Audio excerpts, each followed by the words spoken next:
Hello, friends. This is Darren Hayes of PigskinDispatch.com. Before we take you to your favorite Sports History Network show, just want to tell you a little bit about some merch that you can pick up that represents your favorite SHN podcast. So far, there's t-shirts, coffee mugs, and even books from some of the authors that do podcasts right here on SHN. Who could buy something better than that than have the history right from the gentleman that you hear talking about it? But we also are adding things each and every day. And where's that store, may you ask? Well, it's at SportsHistoryNetwork.com. Up at the top, there is the SHN merch button. Click on that. It'll take you right to the store, and you can be representing your favorite podcast and show the world that, hey, on the swag that I'm using, it's the headquarters of sports yesteryear, Sports History Network, and my favorite podcaster, the Sports History Network store. Shop there today. A stick measurement has been called. It's the stick of Marty McSorley. Welcome to Marty's Illegal Stick, a hockey history podcast with your host, Scott Kinville. Let's hop on that Zamboni time machine and go back in time to look at hockey's glorious history. And what's going on, hockey fans, and welcome to episode number 89 of Marty's Illegal Stick, a hockey history podcast, recording here on Thursday, August 18th, 2022, on the Sports History Network and powered by MyLittleFalls.com. You know, we took last week off because of craziness in schedules and conflicting schedules and everything else. So we're recharged. We got all kinds of energy to go for another week of hockey fun. No. And we see that Dave the Save Warren is ready to go. Now that I just woke you up, how you been? Hey, I'm doing great. Good. The week off was good, but I wasn't off. You were off. Not necessarily true. I worked a little bit. Oh, okay. All right. That's good. But, you know, since the last time we talked, we got a lot of big doings going here. I know. I hear rumors. Yes. Well, you know what? Now, let's just make sure we know what rumors we're talking about here. We're talking about that. Never mind. Okay. No, actually. Talking about hockey. Yes, exactly. So our website, Marty'sIllegalStick.com, you know, last year we were covering the Comets and the Pioneers, and we were writing articles all the time on there.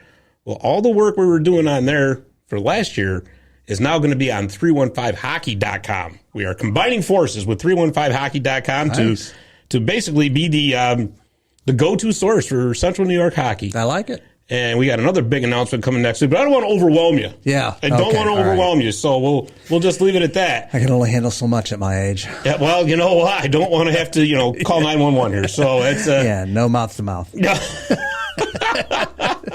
See, boy, Edward's not even flinching. Yeah, right. He's been around us long enough. He knows. Yeah. All right.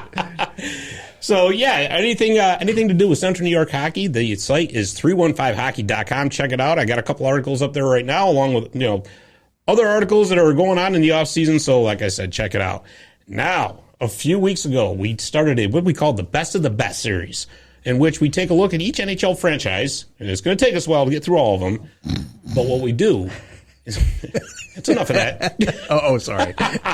I know how your shows go. Yeah, right. And so anyways, we set it up like an all-star team format. So we take a franchise, we look at their first team all-stars, second team all-stars, honorable mention.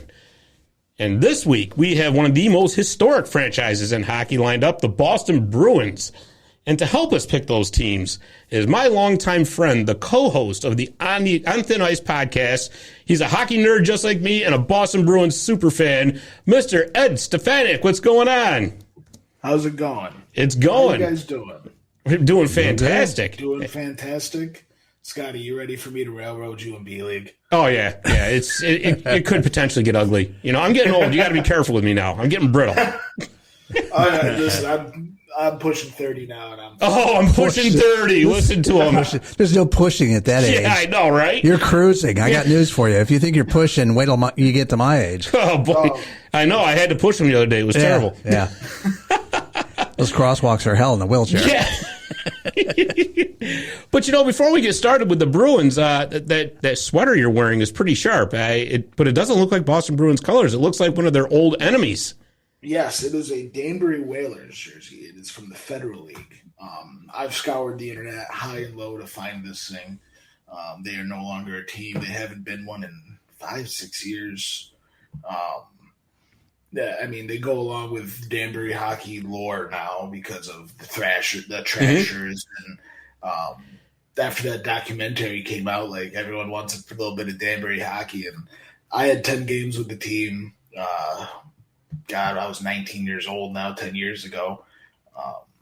And just absolutely loved everything about Danbury. I did not realize what I was going into when I went there, and just absolutely fell in love with the city.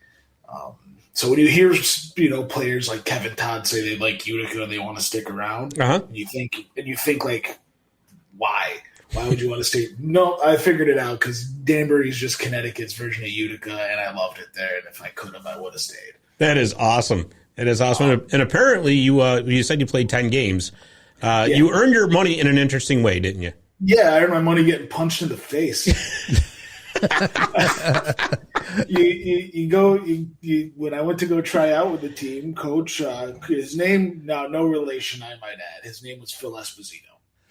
Yes. No relation. I was just going to say. I got to add that, but it does go along with today's episode. What a great hockey name, though, right? Yeah, right. You know what? It is just a classic name now. But I go to tryouts, and coach had a meeting with everyone having a tryout. He says, if you don't fight, you don't sign. So I said, okay. So I went to tryouts. I got into like 7 fights. These guys were going to be my teammates, and I actually surprisingly won a lot of those, and that's when the winning stopped. The only fight I backed down from was John Morasti, and he just scares me. That man just scares me. I'm in the face-off circle. He just looks at me. He's like, I'm going to beat your face in. And I said, no, you're not. I'm staying away. Yeah, I'm turtling. That's it. 10-second shift, dump and change, get on out. It's like one of the 4 times that year I touched the puck. I just got in the zone, skated off, and I just looked at my coach. I'm like, I'm not fighting him. No way. His knuckles are the size of my head. Why am I picturing Happy Gilmore here in that beginning scene? No, except I know you can skate a lot better than Happy, but I can skate a lot better than Happy. I don't have the shot, but I definitely he wouldn't have backed down from Nasty Morasti at all. I backed right down. I was too young to go out that way. Yeah. Oh boy. Well, you know what? Hey, it's a good thing Bob Barker wasn't out there too. So Bob Barker would have beat my ass. Oh geez. Oh boy. Well, Ed, since you are the Boston Bruins super fan, are you ready for this? I'm definitely ready. I had this list in my head years ago, and it just now I have a place to share it with people. Well, there you go. And you know what? You came to the right spot. So why don't we do this? Let's start at the bottom and work our way up. Okay, so let's do our honorable mentions. Now, our honorable mentions don't have to be any particular, by a particular one position. It can be any positions, any number. It doesn't matter. And a team like the Bruins that's been around for almost 100 years, there's quite a few names to go through. So, and not everybody's going to make those first and second teams. So here's what the honorable mentions are for.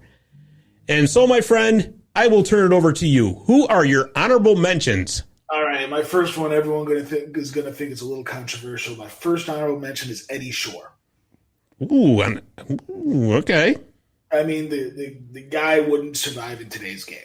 That's why he's on there. He wouldn't survive he wasn't a great player in today's standards. He was great for back then, but nowadays he would just be a liability out there with constant penalties. He really wasn't a point getter. But it's hard to deny the history of him and and what he did for the league back then. So he's good enough to make the honorable mentions list, but he didn't even sniff the first and second team. Wow. Okay, so we're starting right off with a Hall of Famer on the honorable mention list. I can't hear the rest of them. I can't wait to hear the rest of them. Yes. Number 2 is Rick Middleton. Ooh. Again, great player. But Boston has had so many great players over the years that it's hard to justify putting Rick Middleton on it. Like, it's great player. Okay. Love him. Wore the black and gold Bruin for life. Love him to death. There's just so many to choose from that I had to put him on here. Number 3 is Tim Thomas. He was great when he played, but he didn't play for long. True. Started a little, he wasn't there. I think he was there for 6 seasons, right? He was 6, 7 seasons. Yeah. A couple of them weren't great. A couple, I think one of them was a Vezina. Obviously, the Stanley Cup and Conn Smythe. But he just wasn't there for long. So what he was there for, I loved every minute of it, wasn't quite. There were better goalies that did a little more. Next up, I have Adam Oates. Oatesy, better elsewhere. He was great with Boston, but he did such a good job with Washington and other teams. St. Louis. Anaheim, St. Louis, Anaheim. He was there. He was only in Boston for a handful of seasons in his long career. Mm-hmm. So he only played in Boston for a few years, which he won't be able to make this list with some of these players. Some of these players have had to play for Boston their entire career, 20 seasons, all that. Next up, I have the whole Kraut line. So Milt Schmidt, Woody Dumart, Bobby Bauer. Uh-huh. That line itself, that's really when the line naming started, the Perfection line, the French Connection. It all kind of started with the Perfection line and the Kraut line. Right. And their historical relevance is great, but there were, again, so many players to choose from, especially from that era. Right. So I couldn't really justify putting them anywhere else. Next up is Joe Thornton.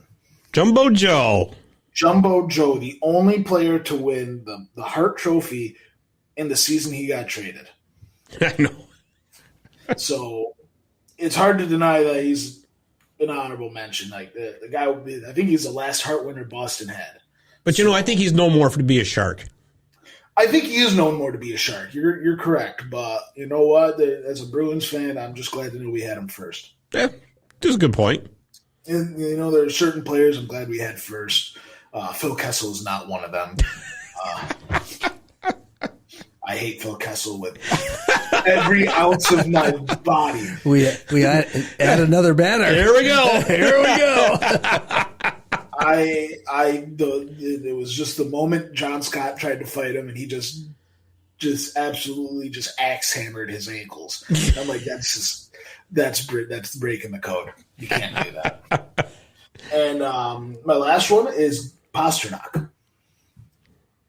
He has an opportunity, obviously, to get on this first and second team, but as of right now, there's too many above him to justify. I don't think he's been there long enough. You're right. Yeah.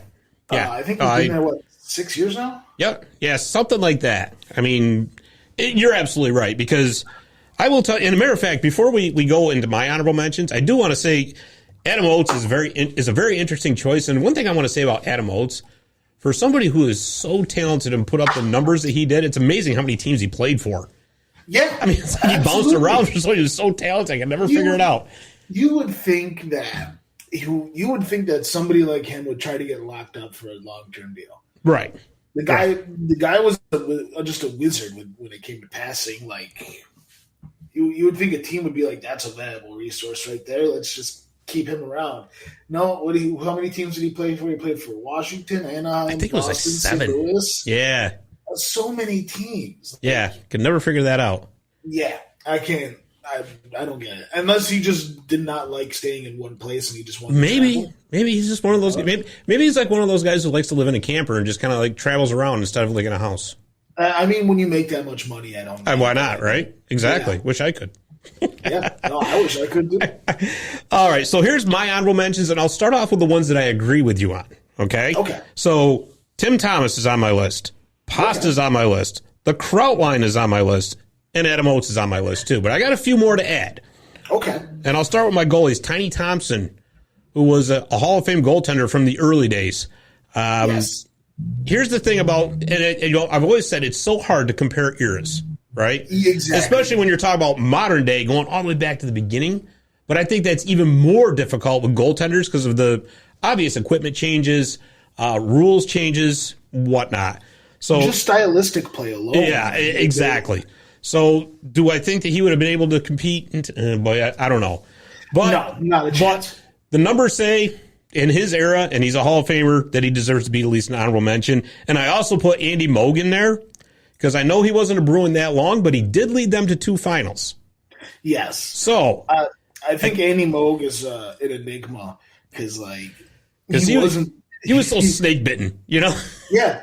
Oh yeah. Here's the guy. He makes it to 2 finals, and who's he got to play? The team that he originally played for in the Edmonton Oilers when they were at the peak of their dynasty. And then it's just he had a thankless job. Oh, he did. He did. It's like any goalie in the Central Division and Pacific Division right now.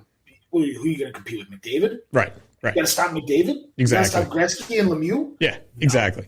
Goalies back then, I would not want to be a part of that era as a goalie. Right. Exactly. That late 80s, early 90s, Gretzky, Lemieux dominance. No way. Not a chance. So my behind the bench on my honorable mentions is Art Ross, who was another coaching legend from the early days who put up a lot of win numbers. Again, we're talking different eras. There is a trophy named after him. So, hey, you know what? He deserves to be on the honorable mention list in my eyes anyways. You know, I thought about putting a coach on my honorable mention list because just for namesake alone, Don Cherry, I feel like could deserve to be on that list. But he just wasn't that good of a coach. Well, take controversy aside, take his coaching style aside, or put his coaching style in the forefront. And the guy was a spectacle, and that's it. Yeah, he's like John Tortorella. Yeah, exactly. I think John Tortorella at one point was a phenomenal coach. Yeah. And now he's just somebody who's a quote machine, and they pay him just to be funny. Exactly. That's what I get paid. Yeah, pretty much. Yeah, I'm sitting next to one. That's the only reason I'm here is just to be funny. I hope you're getting paid well then. Yeah, Big exactly. Bucks. Hey, Scott, it's massive. Yeah. I think you need to find somebody to restructure your deal here. Yeah, I don't know. I need a better agent. I was going to say, whoever's representing him really needs to be fired. I know. Show me the money. Just to finish it up, I got Terry O'Reilly. I got Kenny Hodge.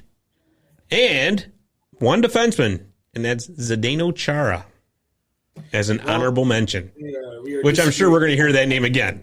Yes, we're definitely going to hear a couple of those names again. I think we're going to have a little bit of debate coming up next year. So without further ado, why don't we shift gears and go to our second team all-star, all-time Boston Bruins team.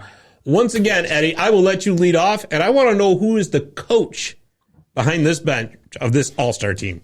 The coach for my second team all-star, Harry Sinden. Oh, interesting. Coached from 1966 to 1970 and then had 2 individual seasons in 1979-80 and 84-85. 327 games coached, all with the Bruins. 153 wins and 116 losses and 58 ties. It's back when we had to factor in ties. Right. He was the 1970 Stanley Cup winning coach. The guy built 2 Stanley Cup teams. Built from the ground up. At that point, the Bruins were, I think, in a 29-year drought. Mm-hmm. They were at one point the laughingstock of the league, and he goes out and finds Bobby Orr. He goes out and finds a deal for Phil Esposito. He goes out and gets some legendary players. Derek Sanderson, Jerry Cheevers. Johnny Busick. You gotta... Yeah. There's no... Because back then, Coach GM kind of synonymous with one another. Right. Kind of like a manager in baseball back then. Mm-hmm. So... This guy built 2 Stanley Cup winning teams, but he did the Steve Yzerman thing and bounced before that second one.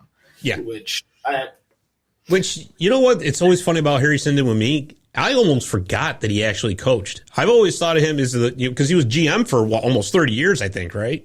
I think he was GM for that other cup. Yeah, me too. I think he was. And that's why I was so surprised that he bounced for 72. It's incredible, right? He did such a great job that, you would think he would just stay behind the bench. The guy knew hockey. Yeah, absolutely. For never playing in a high level of NHL, the guy knew the game. Oh, no doubt. No doubt about it. He's kind of like Lou Lamoriello or or any of these other guys who you couldn't, like Brian Burke. Like, I can't picture that guy on skates. Right. I can't. His old fat ass? Hell no. Hell no. I can't picture him on skates, but man, the guy just knows puck. I can't deny it. Yeah, absolutely. Absolutely. All right, so who are your two defensemen? All right. My two defensemen. I'm going to start off with Brad Park. Okay. 1975 to 1983, 8 seasons with the Bruins. 100 goals, 317 assists for 417 points. What he brought, though, was very much a stay-at-home defenseman kind of what 1970s hockey was.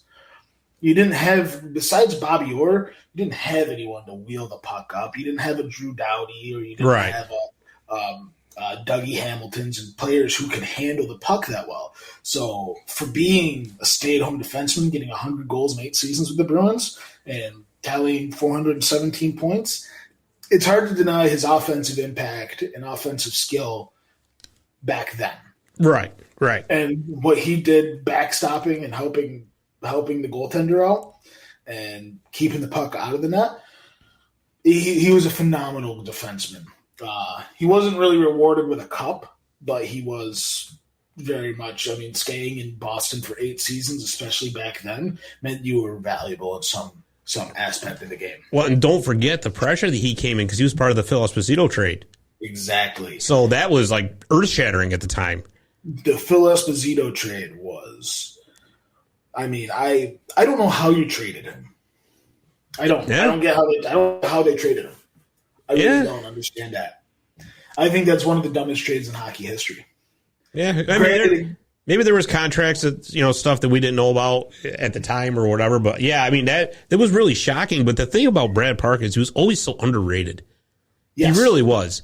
And you don't think Brad Park when you think Bruins defenseman. Exactly. And he did play most of his Boston time in Bobby Orr's shadow.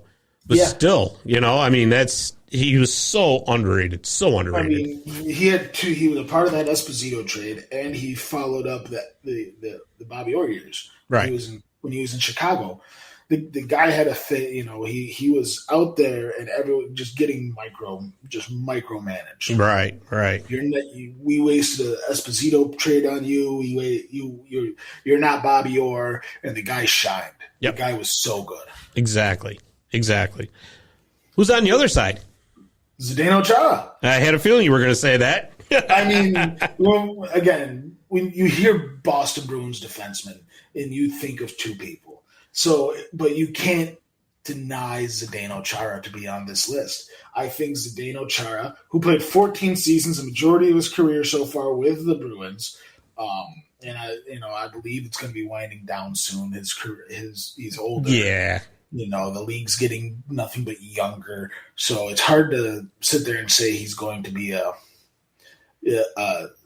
mainstay in the NHL much longer.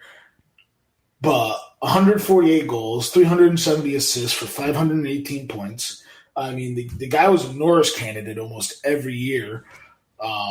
Even though he wasn't getting points, the guy was such a good defenseman. Helped bring the cup back to Boston where it belongs. Mm-hmm. Yeah, boy. He was the longest tenured captain in the league at one point. I think he predated Crosby by days. Right. So he was just a synonymous leader, one of the greatest captains in Bruins history. And I find it almost impossible to leave him off this list. He's played for so long. I actually forgot that he played 14 years in Boston. Yeah. It's just, but yeah, what an impactful guy he was. And I'll tell you, that was really difficult for me to put him on the honorable mention list. It really was. I'm really curious because I know who your first team defensemen are. We all know. Yeah, that's kind of a no-brainer, right? That one's a no-brainer. But I want to know your two defensemen. I gotta know this. Okay, so we'll go back. Okay, I like that. So we agree on Brad Park. Okay, that's for sure. Yeah, I went with Eddie Shore, and I'll tell you why. I'll tell you why, because it was really tough between him and Chara. I was going back and forth. I was like, man, but The difference for me between Eddie Shore and Zdeno Chara, obviously, we just talked about it. It's hard to compare eras. But when Eddie Shore played, he was so dominant at his position. Granted, I understand it was a different game back then. I understand that. But Eddie Shore, I think he won a couple of Hart trophies himself. Excuse me. He won like 4 or 5 Norris trophies. He was that dominant as a player and had such a huge impact. And not only that, Dave will tell you from some of the Zamboni time machines we've done, quite interesting character. What's that? Dave? Dave played for him in Springfield. So, I did. You remembered that, Ed, huh? Yeah. I think I got hit by a puck. I think Dave was the one that was tied to the goal at one point. Yeah, it was. That and I had the beer can out in front of me. But that's a whole other story. But yeah, I had to go with Eddie Shore just for, like I said, the impact that he had on the game at the time that he was playing. But again, believe me, it was no easy decision. So, I mean, we're really, for me, it was splitting hairs. Yeah, it really is like, I mean, when you compare eras like that, apples to oranges and stuff like that. Right. But when you compare like impact, like it really is like what you said, splitting hairs. It's so difficult to make that one. That's the one decision that I had a hard time with. Oh, and by the way, before we go to left wing, we did leave one little bit out. My coach. What's that? Who's my coach? Yes. My coach is the incomparable Don Cherry. Listen, I know. Yeah, but he did make 2 Stanley Cup finals. He did. And he damn near pulled it off. He damn near did. He really did. I mean, he was like a meteor. I mean, he was a ball of fire that kind of came through. But like I said, just for that alone, I had to go with Don Cherry. Had to. Because really, when you think Don Cherry or you think coaching Boston Bruins, in my mind, the first name that comes up is Don Cherry. Well, that's because you're old. Well, yeah, but so what? I'm sorry you weren't alive when he was still okay. I have other first coaches in mind. So, I have other coaches in mind. But anyways, why don't we go to your left wing? I want to know who your second team left wing is. My second team left wing is Cam Neely. Ooh. Again, splitting hairs here with left wing. Okay. I thought he played on the right side, but that's okay. Oh, no, you're right. I'm looking at the wrong part. Brad Marchand is my left wing. Okay. Brad Marchand is my left wing. So far, 12 seasons played in his entire career. 351 goals, 444 assists for damn near 800 points, 795 points. Right. The guy is just good. Yeah. The only reason why he's not first-team All-Star is because his career hasn't been that long. Yeah, that's a good point. Point. But the fact that he's 12 years in and already an all-time great. 7th overall scorer in Bruins history. Yeah. Already. You got to look at it as, his numbers is going to be in the rafters one day. Oh, yeah. No doubt. I mean, with that. And it would be so awesome if they put a little rat right next to it. Oh, man. It'd be perfect. They got to do something. I'm looking at the Bruins I grew up watching, starting with that 2011 team. I already could pick like 4 names that should get their numbers in the rafters. Like 4 or 5 players. So the fact that he's on that list at such a young age is just great. Mind-blowing. Mind-blowing. Yeah, you're absolutely right. Who's your left wing? So we agree on this one. We do. Because honestly, when I was looking through the list, the Bruins have been blessed with a lot of unbelievable right wingers, but the left wingers are kind of like, Then I looked in it, and I didn't realize just how far up Marchand was on their all-time leading scoring list. Yeah. And I'm like, you know what? Agree, disagree with the way he plays, whatever. That's all. Yeah, exactly. Whatever. I mean, the guy. Whatever. But the fact of the matter is when he's on the ice, he produces and he has an impact, and you can't deny what he's done. Yeah. And the Bruins right now would not be the same without him. Absolutely. So and we'll we definitely agree. get more into him when we talk about the season outlook. Oh, yes. Yes, we will. Yes. Wow, we agree on left wing. Oh, boy, this is going to be scary. How about center? Who you got for a center? Okay, center was tough. Center is probably the toughest position to choose. My center is Phil Esposito. So he won 2 cups with the Bruins. He played, I think, 13 seasons there, most of his career. Loved Boston.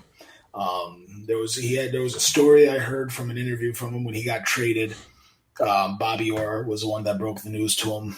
He went over to his room, and he's just like, "Hey, Phil, we got to talk." And he's like, "Just tell me it's not the Rangers." True story. I'm not even making that up to bust on Rangers. I know. That's a completely true story. Gump would be pissed. It would have been, yeah, right? I know. I wish he was here to hear that. I know, right? But he ate up New York. He loved it there. Ended up loving it there, unfortunately. But the guy scored. Yeah. The guy knew how to put the puck in the net. 459 goals and 1,012 assists for 1,471 points with the Bruins. Yeah. The guy was good. And making that decision was between him and my first team center. It was literally would he be able to be successful in today's game or as successful as the guy on my first team? Right. Because Espo obviously did all his damage from 20 feet in. Yeah. Right. He wasn't going to be the guy that was going to dazzle you with stick handling work. He wasn't going to be the guy that's going to dazzle you with that no look pass. But underneath the dots and in that dirty area, during his era, there was nobody better. Nobody better. Honestly, I think during his era, period, there was nobody better. Yeah. When he played for the Bruins, I want to say he was probably the best player in the league. Up there, at least. It was between him and Bobby Orr. Well, don't forget about guys like Bobby Hull. Bobby Hull was in the WHA at that point. Almost, yeah, just about. So, the Golden Jet was on his way out, going to Winnipeg. Yeah, following the money. Yep. Honestly, which at that time you can't blame him. Exactly. I don't exactly. Blame him. You know what? At this time, I don't blame him. No. At this time, no. How do you blame that? Exactly. Don't get paid. On a little side note, WHA, I wish that had actually survived. That would have been so interesting. I wish a lot of these, I noticed in the 70s and 80s, there was a lot of competition leagues. So right. You had the WHA, you had the what's the football note? The USFL. You had what was the one for basketball? Or the American Basketball Association, the ABA. And I wish all those leagues survived because, let's face it, they have a monopoly. Right. It would have made things so much more interesting. I would have loved to see the Birmingham Bulls play the another what was it, the Los Angeles Sharks? Yeah, Bull Shark. Just have those competition leagues. It would be cool. Let's face it, the KHL archaic. Bring all those players over here and let's restart the WHA. Yeah, there you go. I agree. Okay, my friend, right wing. Who is on this? Who's your center? My center was Esposito. Oh, your center. We're agreeing across the board. That's how I'm just kind of going, I can't believe this is happening. I just can't. It's making for great radio. Yeah, exactly. Bob, and we're probably going to agree on right wing, so go ahead and hit me because I think you already said it. Cam Neely. Yep, that's mine too.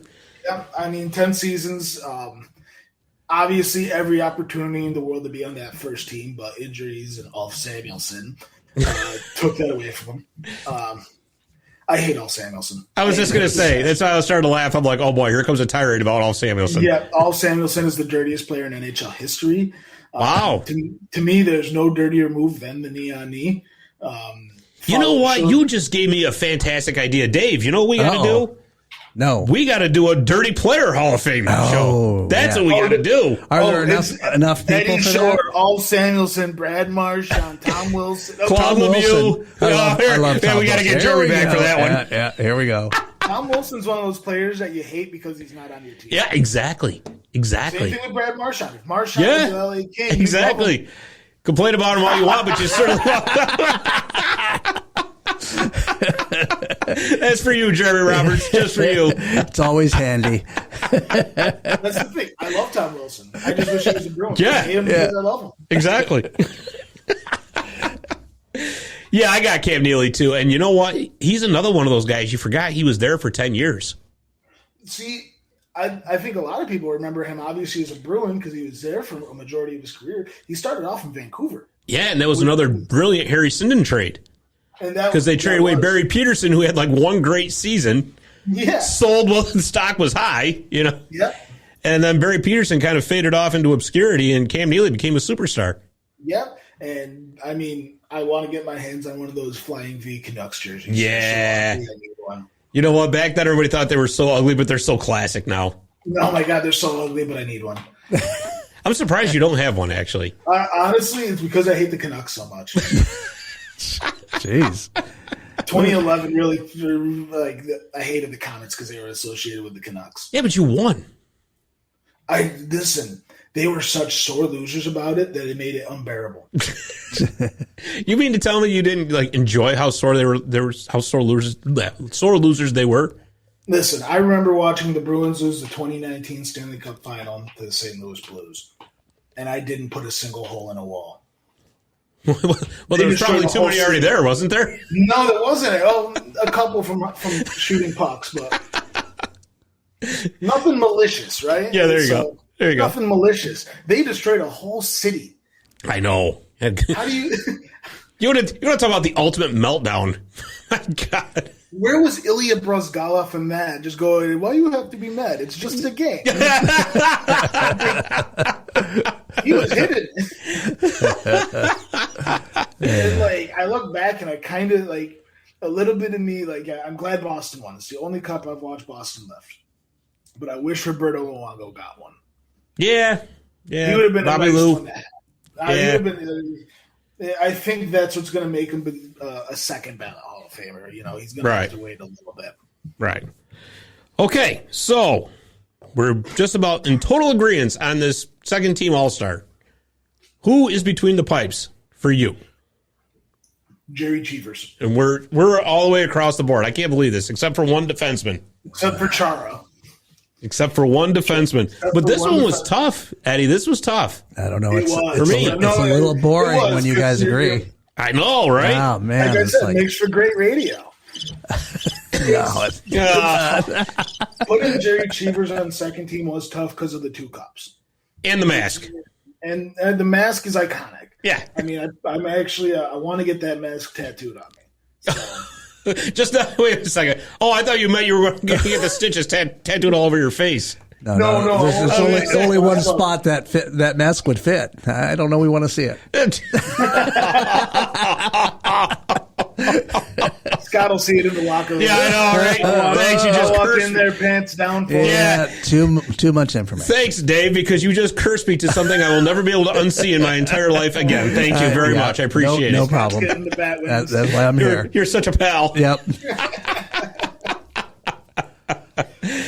Oh, boy. But, yeah, I mean, honestly, I was having a hard time between this one and really Tim Thomas. I had a hard time because don't forget Cheevers wasn't there all that long either because he went to the WHA as well. Yes, Jerry Cheevers was there for 8 seasons. You know? And realistically, reading his stats, they're not remarkable now, but they're remarkable for back then. Yeah, and there it is, right there. And you really, the way you have to look at it is back then, teams were putting up 5 goals like nothing. Right. Like, it was, the stand-up goalie style was never good, especially because the pads aren't flush with the ice. Like, I don't get why they were standing up. So him having a 3.12 goals against average and a .905 save percentage is incredibly remarkable. For that time, yeah. And that's exactly what it was for me, too, because like I'm looking at, and Thomas's numbers are actually better, but you have to take in, like you said, into the context of the time. And also, like, Tim Thomas, he was such an anarchist in the net. Like, the guy would come out 10 feet to challenge the shooter. Tim Thomas would come out and he would punch you in the face to steal the puck, which is literally happened. Like, it was his tribute to Ron Hextall and Billy Smith. Come on. Yeah, well, I mean, he was the next coming of Ron Hextall and Billy Smith. And that's kind of what my dad appreciated about him. He's like, we were watching the Stanley Cup Finals, and when he hit Daniel Sedin, he was like, that reminds me a lot of Billy Smith when I was a kid. And I said, wow, Dad, you're old. That was a long time ago. And he punched me and said, stop being mean. He used more colorful language on that. That's great. That is awesome. Well, buddy, we're down to our first team, and I got a feeling we're going to be pretty much in agreement across the board. So I'm going to take the mystery out of the defenseman because, I mean, it's pretty obvious that we both picked Ray Bourque and Bobby Orr. Yes. I don't know how else you could possibly even remotely fathom picking anybody else with those two. I mean, yes. Even the ultimate contrarian couldn't do it, right? The only thing I could say any other defenseman has one up on either one of them is Chara with the cup. And he has that on Bourque. But other than that, I mean, 395 goals, 1,111 assists for 1,500 points in 21 years. No. you can't debate. There's also a lot of players out there that have one Stanley Cup that are nowhere near Ray Bourque. So that's exactly. And actually, when we got Ray Bourque out of the way, who was my idol growing up, really don't know why. I actually don't. Like, I play a completely different style than him defensively. But we got him out of the way. Bobby Orr. I actually have brought on some Bobby Orr facts with me. The only defenseman to score 9 hat tricks. Like, you don't hear defenseman. Right. He's the first and only player to play defense to score 9 hat tricks. That many. First defenseman to score 30 goals and 40 goals in a season. So he was just breaking boundaries. The guy was an extra offenseman. Only defenseman to win the Lester B. Pearson. Only player ever to win the Norris, Art Ross, Hart, and Conn Smythe in one season. So suck on that, Kel McCarr. I'm sure he heard that, and now he's going to be motivated. You know what? Way to go. I will challenge him. I'll challenge him. I think somebody's going to get punched in the face. Yeah, again. here we go. It's going to be Sandbury Whalers. Here we go. I could take a couple more. I got some. But you're 30 now. You're old. Yeah, you got to be careful. I'm getting old, but I could take a couple more. Right. I think I got him in me. The highest ever single season plus-minus rating with a plus 124, which is unreal. Like, you don't think plus 124 in today's game. Like, yeah, absolutely. Plus 50, plus at most plus 60. Right. 124 is unfathomable. Like Gretzky numbers right there. Right. And if his career would have lasted a little longer, I feel like his number 4 could be retired throughout the league. I wanted to say something about that because there are a few out there that believe that Bobby Orr was the greatest player that ever lived. And I understand where they're coming from. But my beef with that is if he had just played longer. And I understand, the knees gave out, and it's one of the great tragedies of hockey. Yes. That injuries derailed him the way they did. Because had he played for 20 years, I think there's an actual legit argument that you could actually make for that. Because of what he was doing and revolutionizing the game the way he did. Oh, absolutely. I mean, how many? I mean, obviously he's on the Mount Rushmore of hockey, but I would put him top 4 players of all time. Yeah, absolutely, no doubt about it. And when it comes to point production, actually, I'll put him top 5. I'll put him, top 5. You know what it reminds me of? He's number 5 for me. It reminds me of like Mario Lemieux. Mario Lemieux had to miss a lot of time because of what he went through with with the cancer and his back injuries and all that. It just makes you wonder what could have been. Yeah, and if Bobby, and this is where it comes from, Bobby Orr, if you were to take his game and put it today, he'd be a all-star every year. Oh yeah, every year. Yeah, for everybody that was oohing and on over Erik Karlsson, Bobby Orr, apples to apples, would have put him to shame. Yeah, Erik Karlsson's nothing. Not now. I'm talking about when when he was in Ottawa and tearing it up the way he was. Yeah, no, he's still nothing compared to Bobby Orr. Yeah. Erik Karlsson at his peak and compared to Bobby Orr at his peak. Right. Well, that's what I mean. That's exactly what I mean. So we've as a league, we've seen this before. Yeah. So let's get to the interest. Hold on, before we get to the rest of the line, who's your coach? My coach is Claude Julien. Me too. Oh my God. Oh no, we're gonna put Dave to sleep. But you also can't. He's been sleeping this whole time. I have. You would never guess that he grew up in Massachusetts. You didn't even do a drum roll for any of this, you know? I mean, well, you were sleeping. I couldn't. I should have went over and hit the button to wake you up. Yeah, all-time winningest coach in Bruins history. You can't argue with that. You know, for a historical franchise, there's less. I've noticed there's less argument over the greatest of whatever for these historical franchises. Like, we all know who the greatest Red Wings are of all time. The greatest Canadians. Right. It's the smaller teams that get. Yeah, that's right. Exactly. The Anaheim Ducks, even the King. The Kings not so much because Marcel Dion. Yeah, Gowdy, all that. So, but like the Ducks or like the Sharks and those newer teams, those are the ones you're going to have real debate on. Oh yeah. So we're all in agreement here so far. Coaches and defensemen. Yep. How about your left wing? My left wing. Let me pull up Johnny Busey. Yep. It's hard to deny it. 21 seasons. He was the longest tenured captain at the point of his retirement until Ray Bourque took over. 445 goals, 794 assists for 1,339 points. The Chief could score.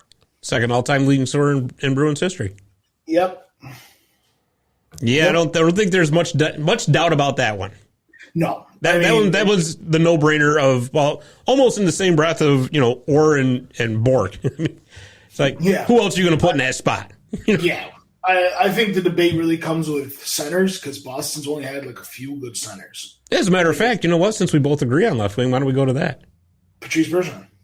Yeah, this one was hard, though. This was hard. It was. This was I tell you, I struggled with that one. I did, but you know what swayed me in the end was not only, he's been there 19 years, but he's also ahead of Esposito on the scoring list. And the defensive ability is out of this world. Yes, one of the greatest defensive forwards of all time. So, given those two together, sorry, Phil, but you're on the second team, and that's all there is to it. I think Patrice Bergeron is he kind of revolutionized playing defense as offenseman in today's game. Like, there was a while there where everyone played offense. Defense was not really that taken care of, but goalies' pads were so big that it took care of itself. Yeah. And Patrice Bergeron was able to go out there and play defense as a center. Well, I think he's so good at it. Right. I think, actually, and to me, he didn't revolutionize it. He took it to the next level. Because I think a lot of that started with Bob Gainey. Yeah. To be honest with you.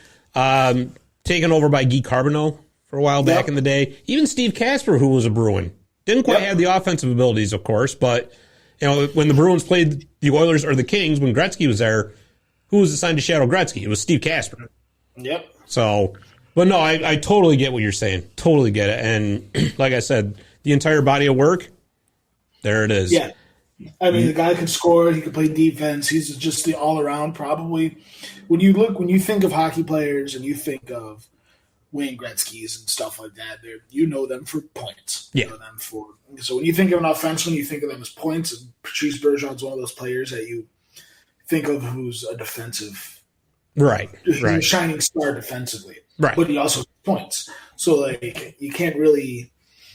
That's his X factor. Yeah. Oh, absolutely. That's his absolute X factor. The guy can play defense. I think he's probably going to go down as one of the best centers to play the game positionally. Okay, could be. But now, Dave, wake up because we're going to have some debate here. Oh, we got debate coming. Oh, yes. Okay. All right, right wing. We're going to have a debate. I want to hear it. Who do you got? Terry O'Reilly. Wow, you got me out of left field on that one. Was it because he went into the crowd for a fight? That's a portion of it. The guy was but I'm not kidding though. That is a portion of it. He went up when the guy was a captain through and through. He didn't have the points and the accolades, but he spent his entire career in Boston, 13 seasons, 606 points, 204 goals. But the guy defended his team.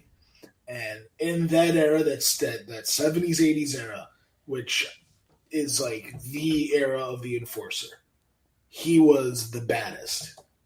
And he had the C on his chest for a little bit. And he was just overall one of the most, like, he had the utmost respect for his teammates. He would fight to hell and back for them.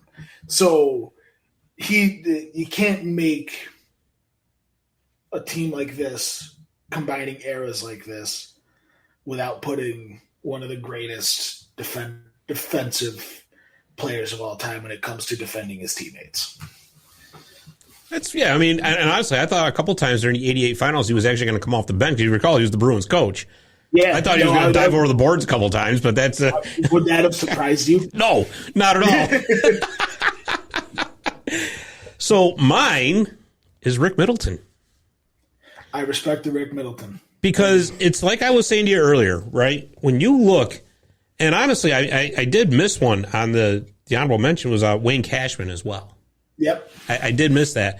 But Rick Middleton is the 5th all-time leading scorer in Boston Bruins history. He was there for 12 years, got 402 goals, 496 assists. That's nothing to sneeze at. No, it's not. And I totally get where you're coming from with Terry O'Reilly, and there's, that's very valid. It's just if I'm going to put together a first team all-time all-star team, I want Ricky Middleton on that right wing flank. Just I see where you come from. So does the dog. We both, the dog and I agree. Get him in here. Find out who he agrees with. Just split the tie. That dog and he's our old dog, so in dog years he's about 10 years younger than your co-host. I'm not so sure about that. Oh man. Oh jeez. But yeah, that's so there's my reasoning behind that.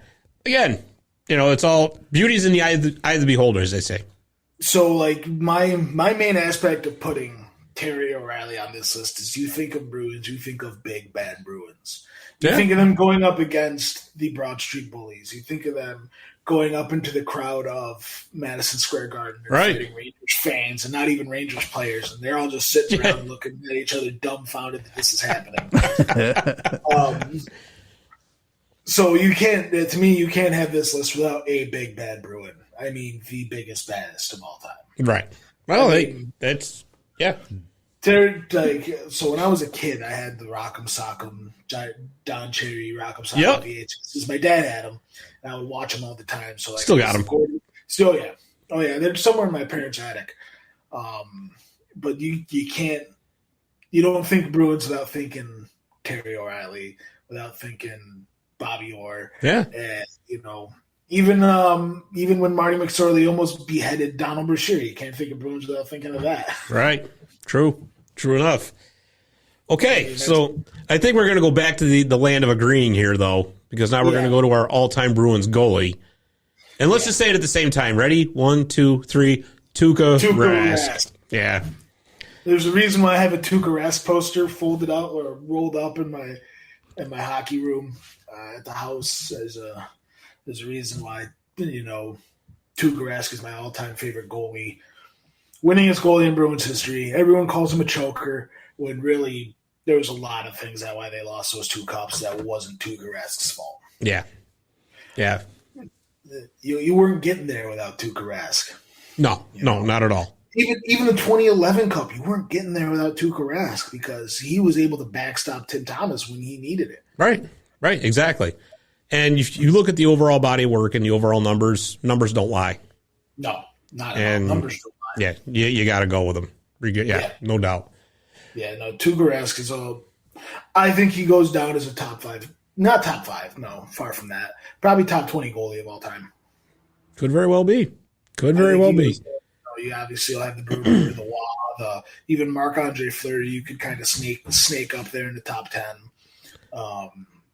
But Tuukka Rask, I think, when all is said and done, he could be a top 20 goalie of all time. first ballot Hall of Famer, Vezina Cup. Yeah. I mean, could be. We'll see. Yeah, only time will tell. Yeah, exactly. Well, I'll tell you what, that was a lot of fun. Yes. And so what we're going to do here is we're going to shift gears, right? Okay. And we're eventually going to be going into modern day times. Yes. But before we do that, we're going to do Breakaway Trivia, and we're going to do a commercial break. Because we haven't done Breakaway Trivia in a few weeks, and I miss it. So, and Dave is over here chomping at the bit now because he gets to guess. No. See?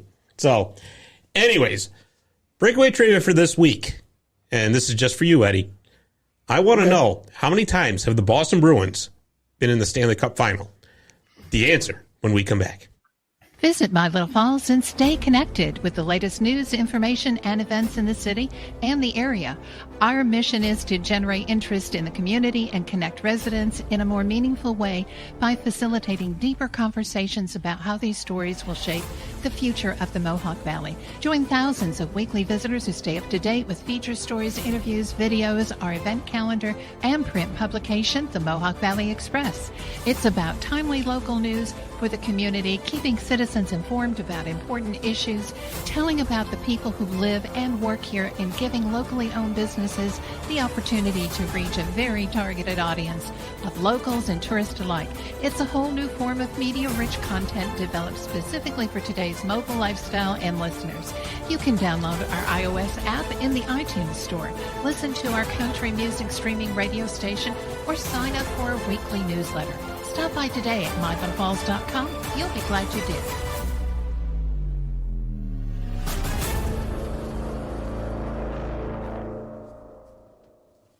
Ed, doesn't that music make you want to run right through a wall?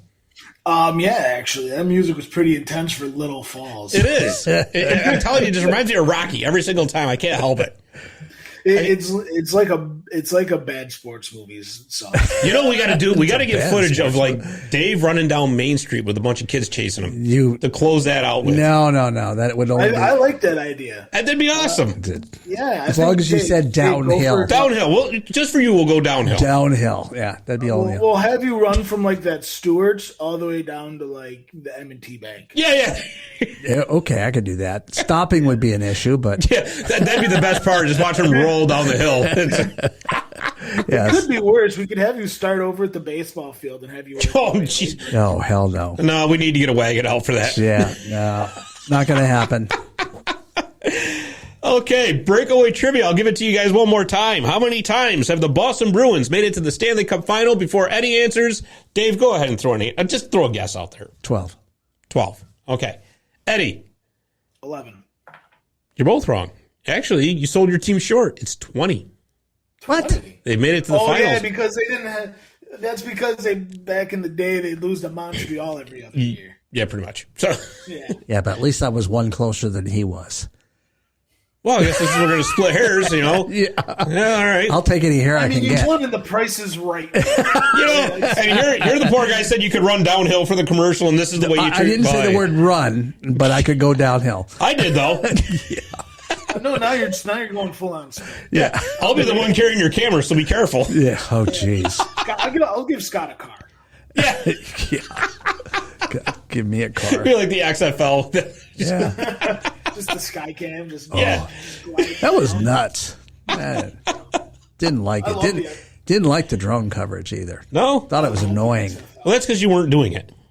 You would have been having a blast if you were doing it. I would have been. Oh hell yeah! If I'd been flying it, but it was annoying from a watching the game standpoint. True. The XFL was completely underrated. Yeah. I love the XFL original rendition. Yeah, exactly.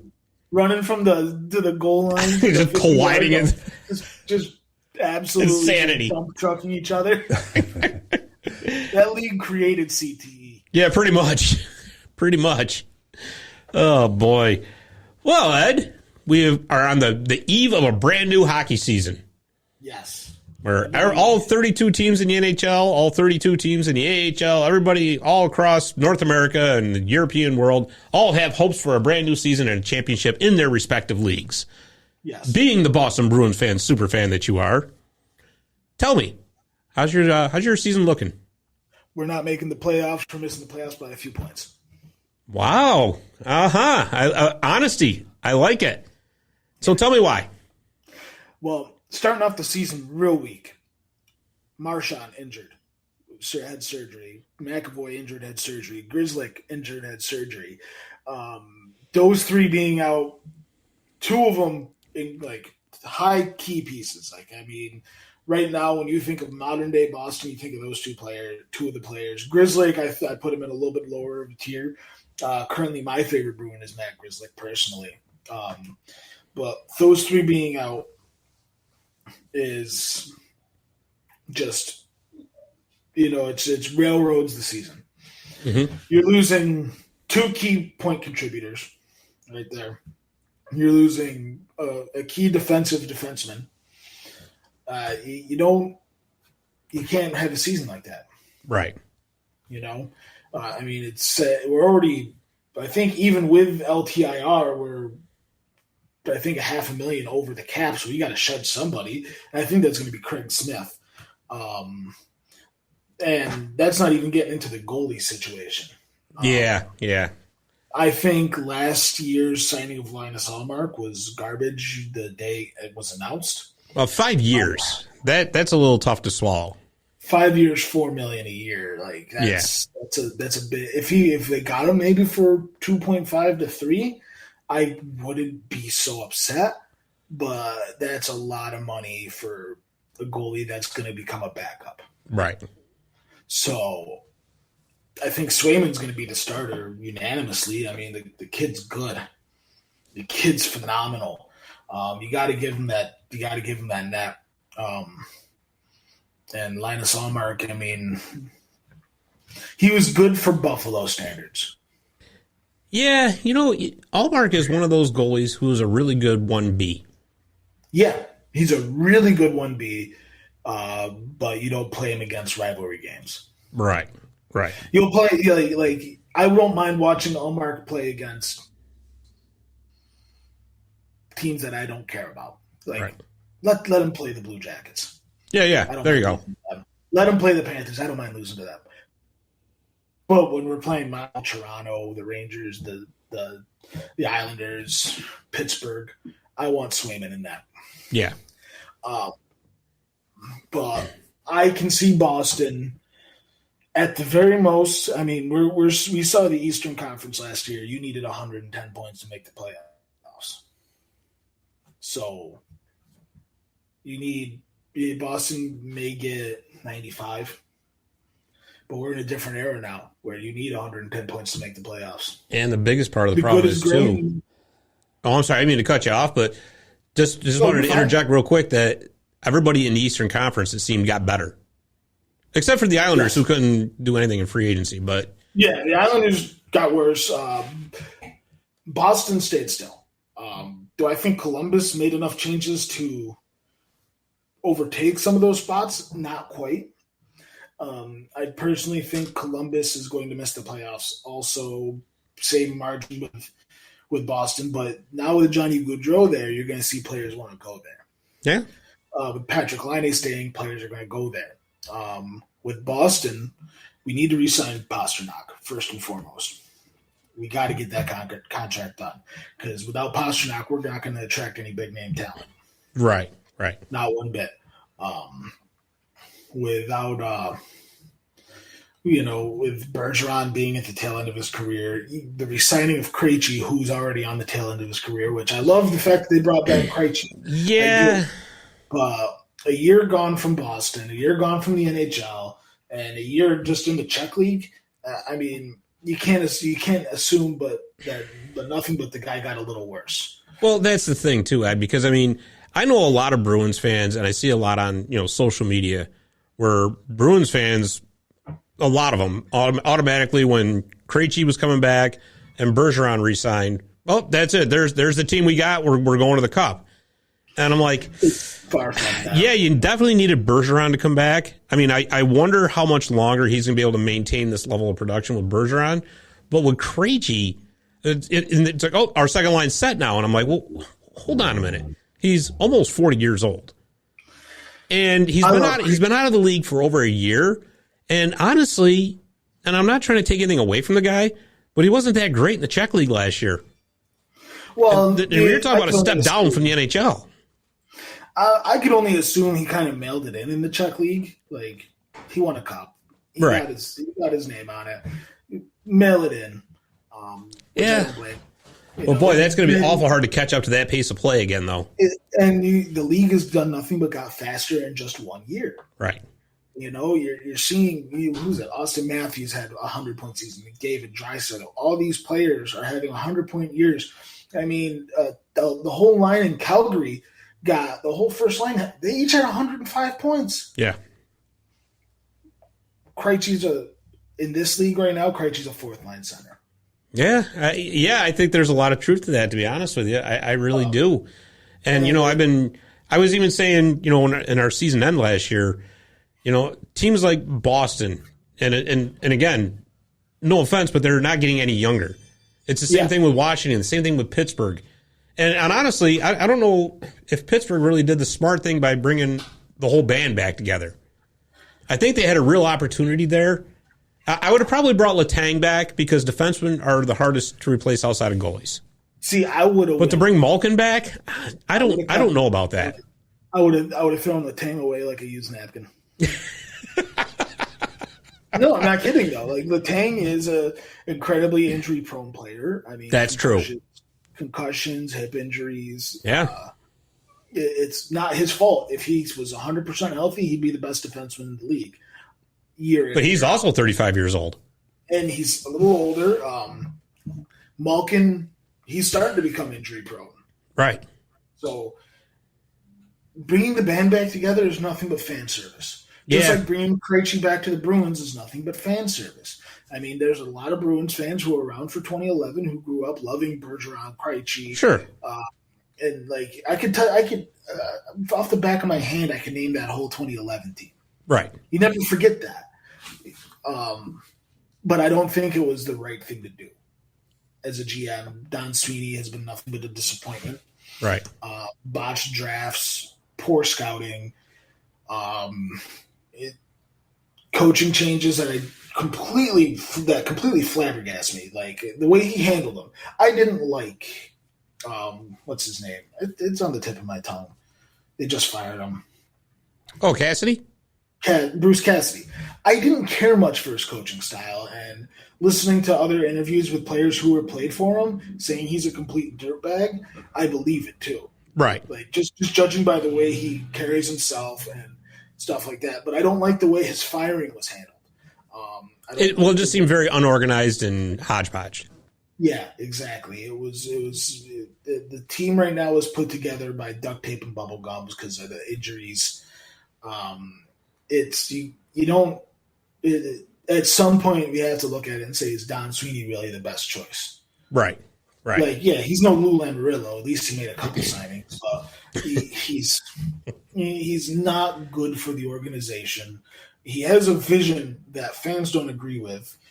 Me, myself, personally, I really don't agree with it. Like, I think the way Boston wins a cup again is by being the big bad Bruins. We need to compete with players like Tom Wilson and Ryan Reeves. We need to get a goalie like, not quite Igor Shesterkin or Andrei Vasilevsky level, but at least comparable, like Tuukka Rask. He got us to 2 cups single-handedly. Yeah.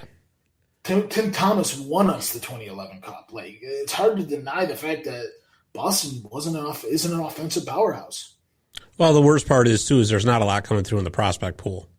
There's a couple. Like Jack Studnicka, I think, is going to be a great player one day. Right, but not quick enough to avoid a rebuild for now. No, the rebuild is imminent. 5 years. Yeah. I give it 5 more years. Bergeron's finally retired. Marchand's on his way out. Pasternak wants to go somewhere else, and Charlie McAvoy wants to trade. Jake DeBrusk is traded. Linus Allmark is gone.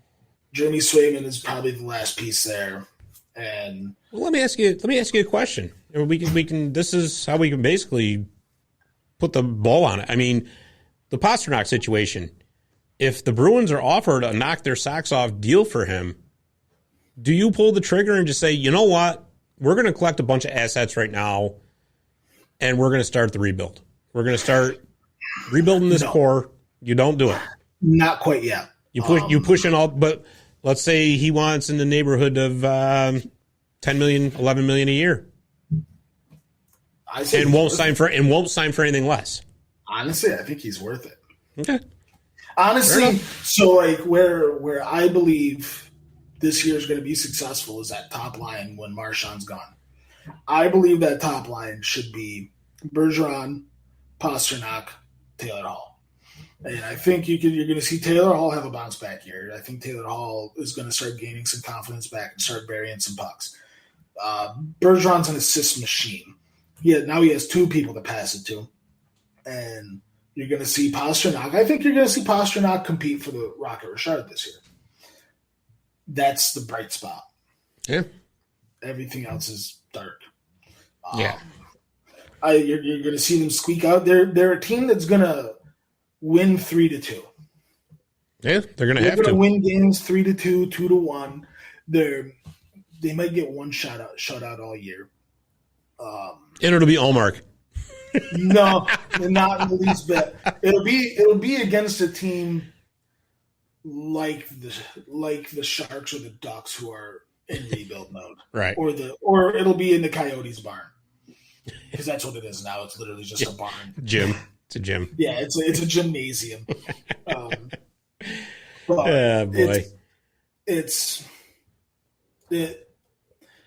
Bruins fans have to be prepared for disappointment this year. Yeah. No doubt about it. You can't.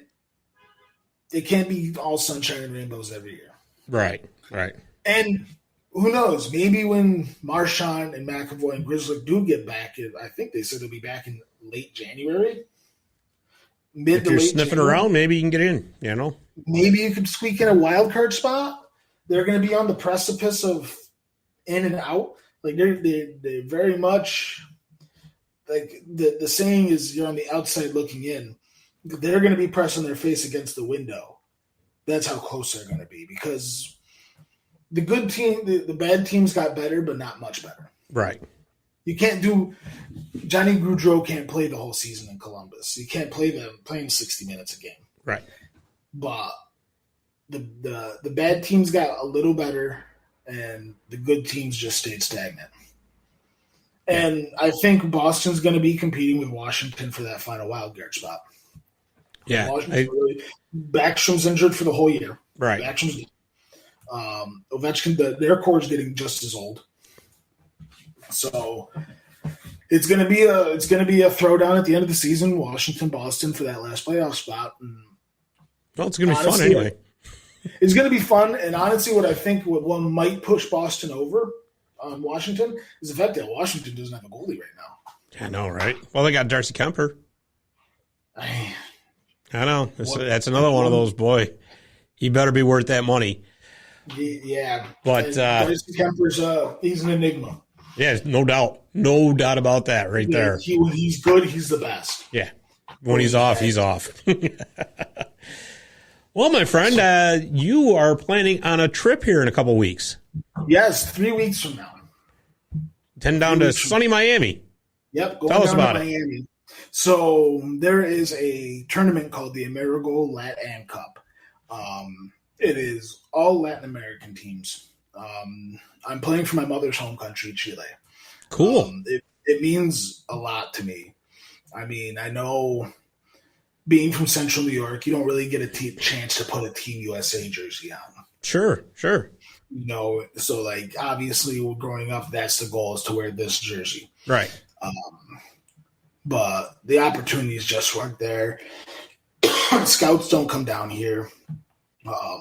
There's always a little bit of me, and I think everybody who's my age who grew up playing youth hockey in the area always said, if I grew up in Brantford, Ontario, or Kingston, or even like Shawinigan or something like that, you could say, maybe I would have had a chance though. Well, wait a minute. I want to stop you real quick though. What do you mean there's no? Do you mean to tell me when we're playing B League on Saturday nights, there's no scouts there? Oh, There's one scout there. It's Jeff Baker. A shout out to Bake. I love it. Yeah, I love it. Yeah, it's Jeff Baker. His praise is all I need now. That's it.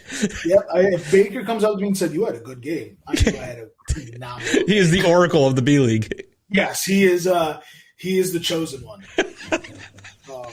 But going down to Miami, playing for my mother's home country, Team Chile. Every program playing in this tournament is fairly new. Chile's only had a program for less than 10 years. Colombia, Brazil, Argentina. There's even Middle Eastern teams now. Egypt has a team, Lebanon. No kidding. Israel. Team Jamaica, they're a wagon. Team Jamaica has Anthony and Chris Stewart as their coaches. Wow. They take the bobsledding team and turn give them skates? No. Well, they were going to make a movie about this, but they found out Ed was going to be there. Like, nope, cut production. Well, that's the thing. Is like, I'm glad we're not playing Team Jamaica because I bet you Chris and Anthony Stewart will say, fight them. Yeah, I know, right? We remember that kid from the Denver. Punch him in the face. And punch him in the face. He looks like he could take it. Well, let me ask you, how did this come about? How did you end up on Team Chile? So it was a weird story. It's weird. So I was on scouting pro stock hockey and stuff like that. Yeah. I'm always looking for gear and things like that. I'm a gearhead. I have so many gloves, so many sticks, shin pads, all these different brands of gear, just because I want to know what I like.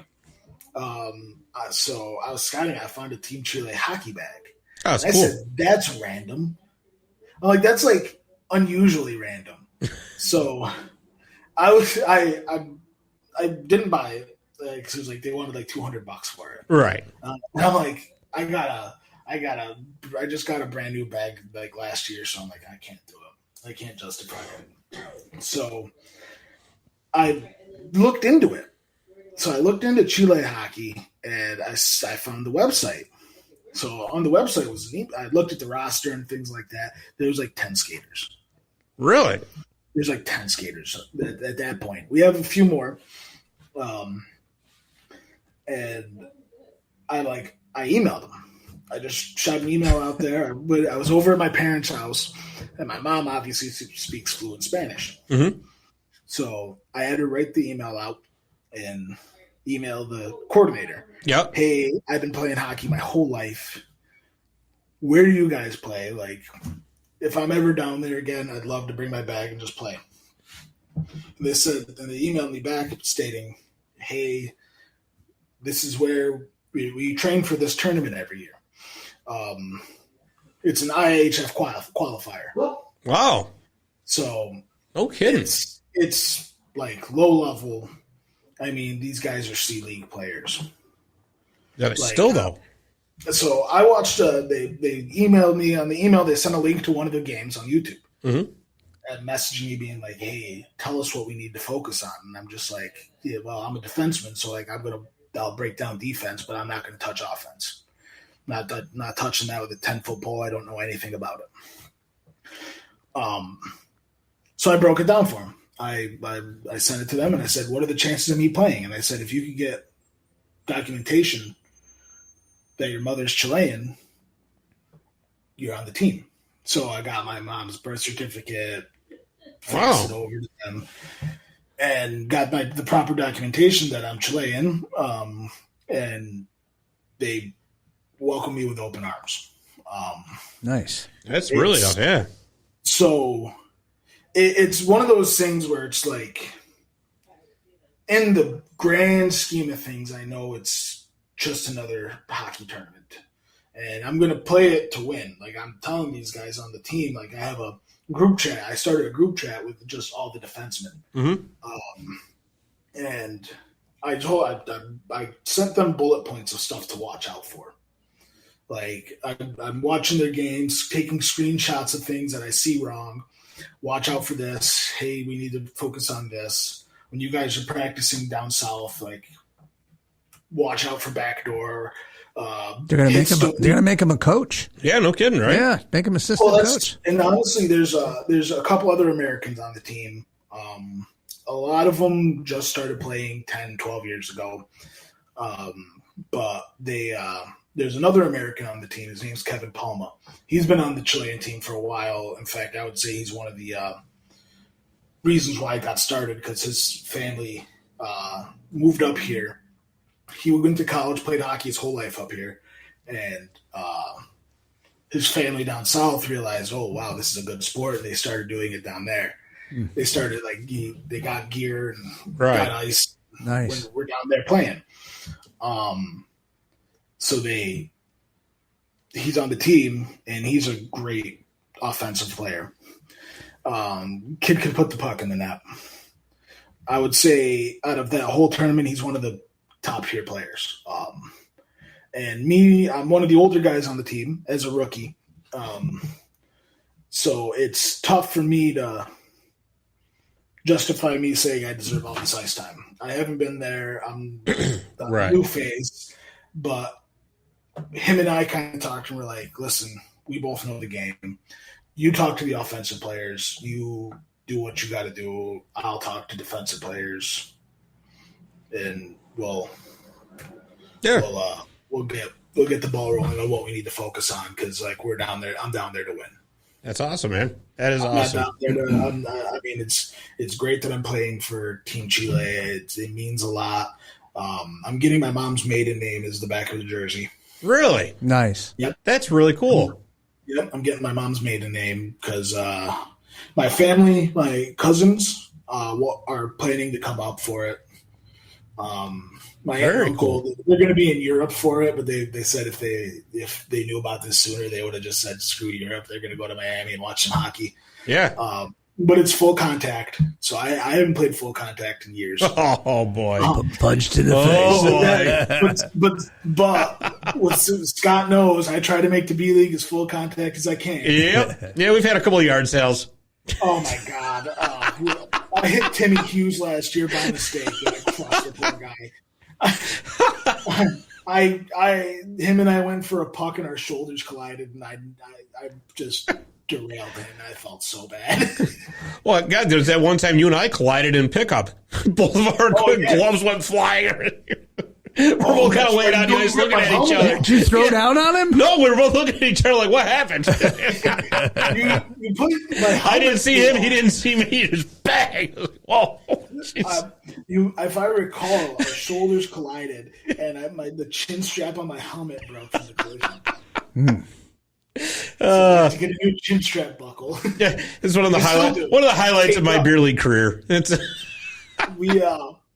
But so I went out. I bought shoulder pads. I'm like, all right. I would say you probably should get those for full contact. Yeah. So don't be a hero. Well, that's the thing is I'm watching these games and I'm not going to knock their play because these are players who've been playing for a very short amount of time. Right. And for what I've seen and how long they've been playing, if they've had consistent training their whole life, they could all be really good players. They all have the opportunity and the athletic ability to be really good players. Unfortunately, they didn't have the opportunity. Sure. But with that being said, I did, so I'm going to take full advantage of it, and I'm going to beat their ass. Yeah. Come on. For lack of a better term. I'm going to be a little bit not as mean, but I would. But you're there to win.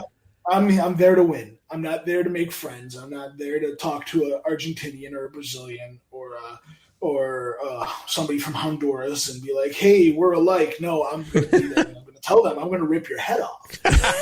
We'll talk after the game. How's that sound? Yeah. When it's all said and done, let's have a beer. But I want the win. Right. It's more important to me than anything else because I would have that same attitude if I was there with the rink rats. Right. Absolutely. It's to me, just another hockey game means it's just another chance for me to win. Right. I'm 29. If I was in the NHL, I'd be on my way out. So, but there's a lot of me that still thinks I have that dog left in me. I still have a little bit of bark and there's a lot of bite. We've heard a lot of bark. Yeah, I'm great at that. Oh, Scotty knows I'm great at that. I'm going to bring out I'm asking, Mr. Chirp over here. Oh, my God. I'm on the bench. I'm just absolutely laying into everybody. What are you going to do? Jump in here and fight me? No. Yeah, right. There's 7 other rats on the bench because half the team didn't show up. Come on. I'm too busy laughing. Fight? No, I'm laughing. What are you talking about? See, there's a big difference, though. I take it easy on players I like. Like you, I don't really go that hard at you because, like, I like you. Oh, thank you. Like, I appreciate I've known you it. for a long time, and I don't want to. I just bust your balls a little bit. He's fragile, though. Yeah, no, right? I'm old. You got to be careful with me. But somebody who I dislike, well, not to name names. Yeah, I got you. John Lamb. He can suck a fat one. I hope he listens to this. I hope he finds a reason to try to suspend me over this. The dude cross-checked me in the teeth. I forgot where we were in a face-off in our zone, and I'm just like, somebody busted my balls, and I laughed, and he made a joke with it, and I looked at him and I'm like, shut the hell up. I use much more colorful language because I don't want to swear. Why not? If I'm allowed to swear, I'm going to swear. You're allowed to swear. Okay. All right. So I just shut the fuck up. Yeah. And I told him, like, shut the fuck up. You know, I had that tone where it's like, I don't like you and I don't want you to talk to me. So Right. He called me a pussy, and I looked at him like, "Go eat another fucking cheeseburger, you fat fuck." He cross-checked me right in the teeth, right in the jibs, just. And like it's, you know what? If somebody skinny called me a fat fuck, like I'm absolutely cool with it. Like, you have that on me. Congratulations. You have good vision. But another fat person like me calling somebody a fat fuck is like the most thing on earth. That makes it even funnier, though. It just makes it even funnier because like he's just like looking at me, he's like, you're fat too. It's like those Spider-Mans. All the Spider-Mans are pointing at each other. It's just like, what the hell? I understand it like. And there are other people who I don't chirp in the league because like they're just gonna eat me alive. Like last year, you know Mountain? Yeah. So Mountain absolutely leveled Danny Maycock last year by accident. Oof. Like stood Danny up. And I skated up to Mountain and I put my stick between his legs. I'm like, you do that again, you're gonna kick my ass. he looked confused and then he realized what I said. He laughed and he's like, it was a complete accident. That's great. That is great, man. Well, listen, this has been so much fun. And yes. when you get back from your tournament, you got to come back on and let us know how it went. Yeah, actually, so I have the schedule up here. So every game's going to be on Hockey TV. Okay. So if you have a subscription to Hockey TV, you could watch the games, which is going to be really cool because like my unfortunately my mother can't make it. She has to work. She's an RN, and right now for the medical field, anybody who works medicine has a hard time getting time off. Right. And I get it. I offered her the opportunity to go, and when she said she couldn't go, it broke my heart a little. Oh, I'm sure. Like, I did this for her. Right. Like, right. It's not very often can you put the sweater of your country. Right. No, I totally get you. Yeah. So like, but my dad was like, maybe I'll go, and I'm like, you know what? Stay home and watch it on Hockey TV. Like, get the subscription. I'll get the subscription for you. Like, I don't care. But watch it on Hockey TV. You know, I might have to get that subscription now.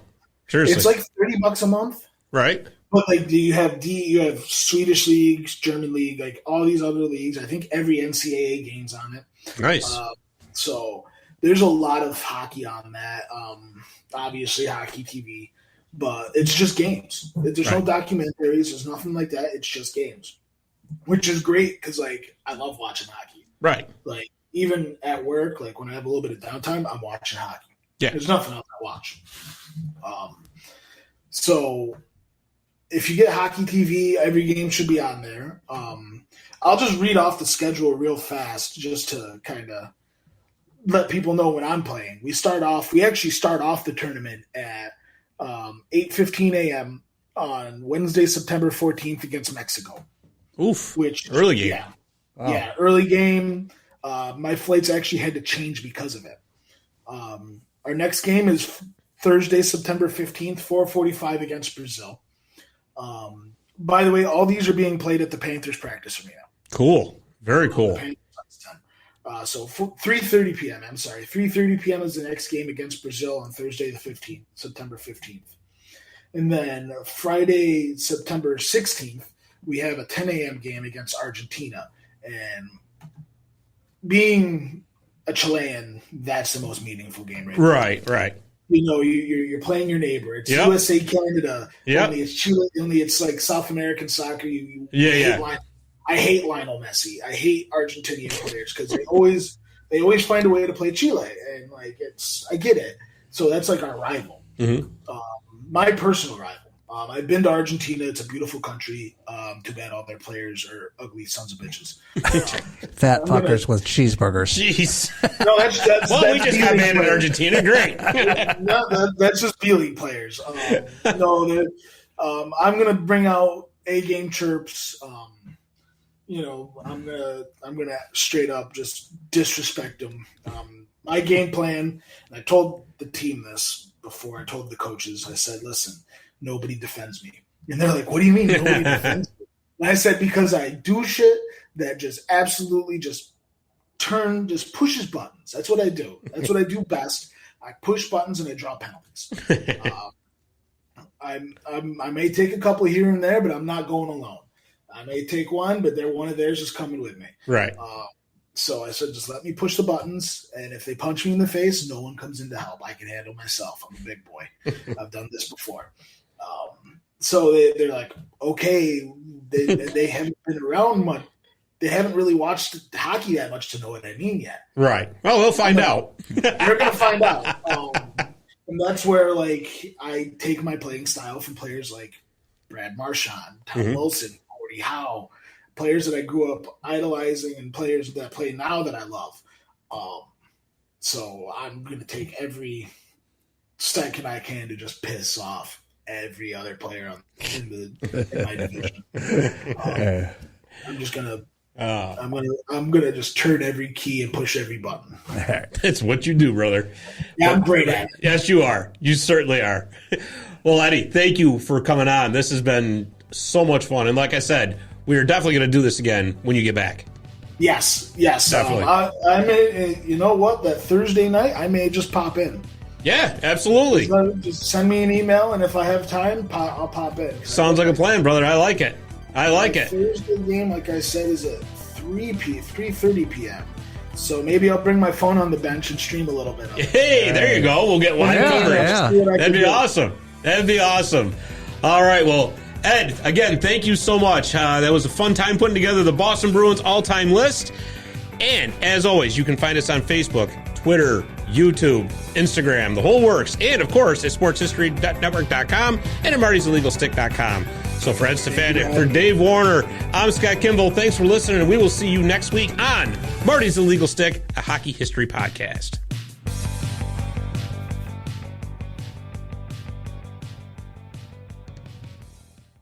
At the Sports History Network, we're all about sports yesteryear, and so we're so pleased to introduce you to Row One, an online memorabilia gallery and shop that brings your sports history to life anywhere. The Row One gallery includes over 5,200 gorgeously reproduced prints of team posters, game program covers, game tickets, advertisements, and more in baseball, pro and college football, pro and college basketball, and more. And any gallery item may be printed in a variety of sizes on wood, metal, canvas, acrylic, or poster paper. And in Row One shop, check out the thousands more of unique items with a retro and historical designs dating back to 1876, including t-shirts, long-sleeve shirts, phone cases, mugs, blankets, pillows, towels, and even shower curtains. Go to sportshistorynetwork.com, ROW1, for access to the full Row One catalog and for gallery prints and gift items, plus get a 15% discount off all prints on the Row One Pictorum Gallery with coupon code SHN15. Follow the link on the show notes.